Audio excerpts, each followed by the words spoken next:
National rankers.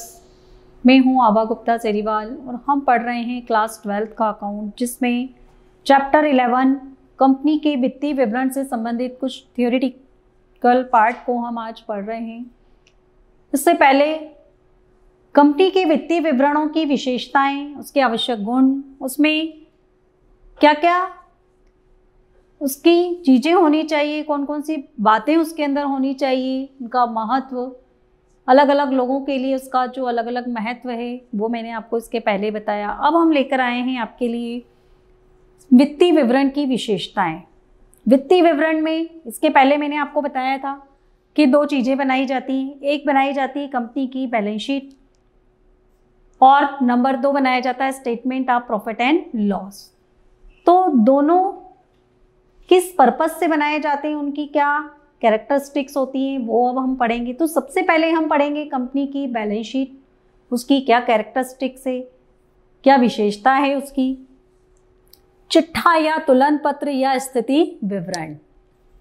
चिट्ठा किसी निश्चित तिथि पर व्यवसाय की वित्तीय स्थिति मतलब फाइनेंशियल पोजीशन को प्रकट करने के लिए, शो करने के लिए बनाया जाता है और एक निश्चित तिथि पर बनाया जाता है।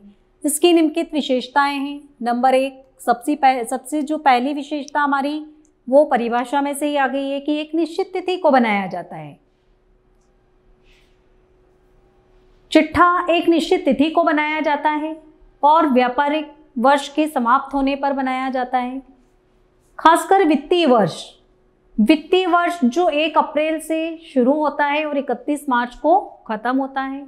और भारतीय कंपनी अधिनियम 2013 के अनुसार सभी कंपनियों को एक ही वित्तीय वर्ष मानना जरूरी है। इसके अलावा चिट्ठा एक विवरण है, खाता नहीं, मतलब एक स्टेटमेंट के रूप में इसको बनाया जाता है। स्टेटमेंट ऑफ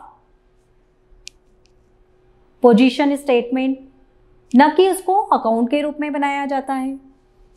चिट्ठा लाभ हानि विवरण के बाद बनाया जाता है, मतलब पहले statement of profit and loss बनाया जाता है, मतलब इनकम स्टेटमेंट बनाया जाता है और उसके बाद फिर बैलेंस शीट बनाई जाती है।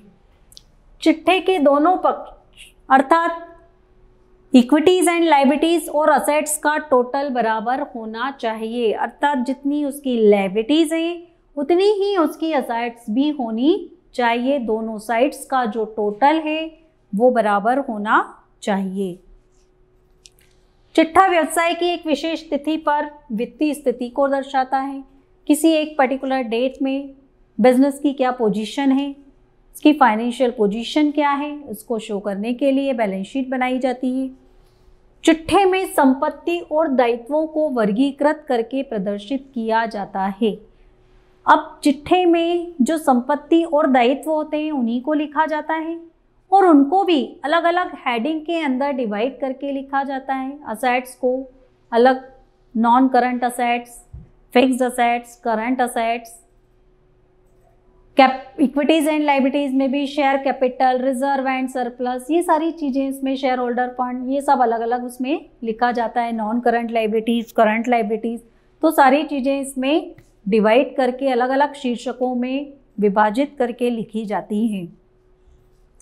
कंपनी अधिनियम 2013 के अनुसार चिट्ठा केवल लंबवत प्रारूप में ही बनाया जाता है। लंबवत मतलब वर्टिकल फॉर्म, इस तरीके से उसका जो एक सीधा प्रारूप जो दिया गया है कंपनी अधिनियम में, उसी के हिसाब से बनाया जाता है। इसके पहले जो हॉरिजॉन्टल बैलेंस शीट थी फॉर्म की, वो अब हटा दी गई है, अब वो चलन में नहीं है, तो आपको वो बैलेंस शीट अब लागू नहीं होगी। जब भी आपसे कंपनी की बैलेंस शीट पूछी जाए तो आपको वो वर्टिकल फॉर्म में ही बनाना है।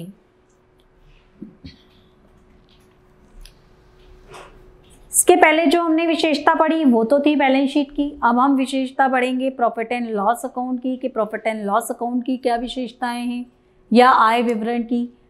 लाभ या हानि या आय विवरण व्यवसाय की एक निश्चित अवधि के आय एवं व्ययों को प्रदर्शित करता है तथा शुद्ध लाभ या शुद्ध हानि प्रकट करता है।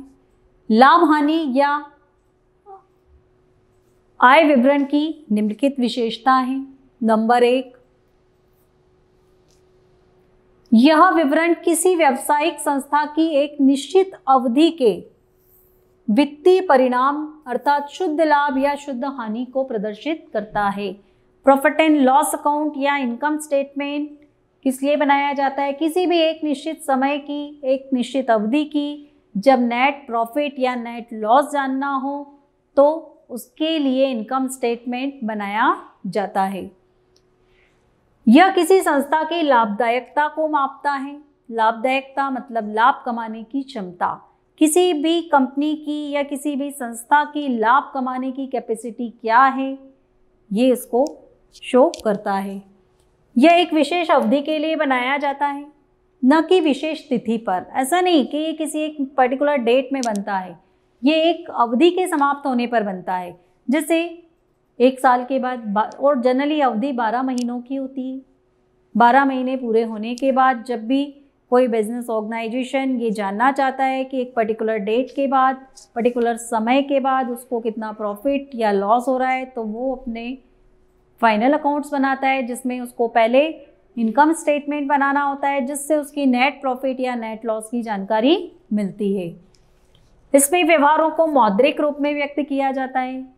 अब व्यवहारों को तो लिखा जाता है, लेकिन किन व्यवहारों को लिखना है, कौन से ट्रांजैक्शंस हमको इसमें लिखना है? ऐसे ट्रांजैक्शन जिनको किसी भी देश की करेंसी में नापा जा सकता है। जैसे भारत में रुपया चलता है, तो जिन व्यवहारों को, जिन ट्रांजैक्शंस को हम रुपए में कन्वर्ट कर सकते हैं, उसमें मेज़र कर सकते हैं, उन्हीं को इसमें लिखना है। जो किसी भी देश की करेंसी में मेजर्ड नहीं है, उनको इसमें लिखा नहीं जाता है। यह एक ऐतिहासिक प्रलय के, अर्थात यह पिछली अवधि के लिए बनाया जाता है, मतलब ये पास्ट के लिए बनाया जाता है। जो हो चुका है, जो बीत चुका है, उसके लिए बनाया जाता है, और उसके आधार पर फ्यूचर की जो प्लानिंग है वो की जाती है। यह कंपनी अधिनियम 2013 की अनुसूची भाग 3 के भाग 2 में निर्धारित प्रारूप के अनुसार तैयार किया जाता है।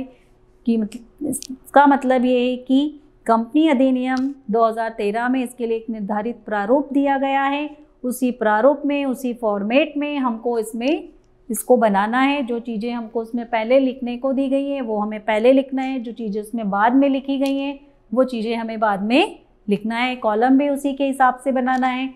तो बैलेंस शीट और प्रॉफिट एंड लॉस अकाउंट दोनों हमको कंपनी अधिनियम 2013 के अनुसार ही बनाना है। उसके 3rd शेड्यूल में जो उसका फॉर्मेट है, उस फॉर्मेट को हम अभी आगे आने वाले वीडियोस में आपसे डिस्कस करेंगे, तो उसको उसी फॉर्म में आपको बनाना ज़रूरी है। इसके बाद वित्तीय विवरणों के तत्व। वित्तीय विवरण व्यवहारों तथा घटनाओं के वित्तीय प्रभाव, उनके आर्थिक लक्षणों के अनुसार विस्तृत वर्गों में समूहित करके प्रदर्शित की जाती है, और इन विस्तृत वर्गों को वित्तीय विवरणों के तत्व कहा जाता है। अब इंटरनेशनल अकाउंटिंग स्टैंडर्ड कमेटी के अनुसार वित्तीय विवरणों के 5 तत्व हैं, जिनमें से 3 आर्थिक चिट्ठा स्थिति विवरण से और 2 आय विवरण से संबंधित है। अब ये देखो कौन कौन से हैं। सबसे पहला आ रहा है संपत्तियां, सेकंड दायित्व या लायबिलिटीज, स्वामी की पूंजी, ऑनर्स इक्विटी। तो ये जो 2 चीज़ें हैं, ये 3 चीज़ें, ये काय से रिलेटेड हैं? ये आर्थिक चिट्ठे मतलब ये बैलेंस शीट से रिलेटेड है। कौन कौन से? असेट्स, लायबिलिटीज और ऑनर्स इक्विटी या कैपिटल। और इनकम एंड एक्सपेंडिचर, ये जो 2 हैं वो हमारे इनकम स्टेटमेंट से रिलेटेड हैं। अर्थात ये जब 3 चीज़ें आएंगी तो हमको बैलेंस शीट में लेके जाना है, और ये जब 2 हमको दिए जाएंगे इनकम और एक्सपेंसेस, तो उनको हम इनकम स्टेटमेंट में शो करेंगे। तो ये हैं वित्तीय विवरणों के 5 तत्व जो बैलेंस शीट और इनकम स्टेटमेंट से रिलेटेड हैं। इसमें से 3 बैलेंस शीट के हैं और 2 इनकम स्टेटमेंट के हैं। अब इनमें भी अंदर और क्या क्या चीज़ें हमें लिखना है, असेट्स के अंदर क्या लिखना है, उसमें भी फिक्स असेट्स अलग होती है। फिक्स असेट्स में भी टेंजिबल असेट्स, इनटेंजिबल असेट्स, ये सब हम आपको आगे स्टेप बाय स्टेप बताते जाएंगे। Thank you.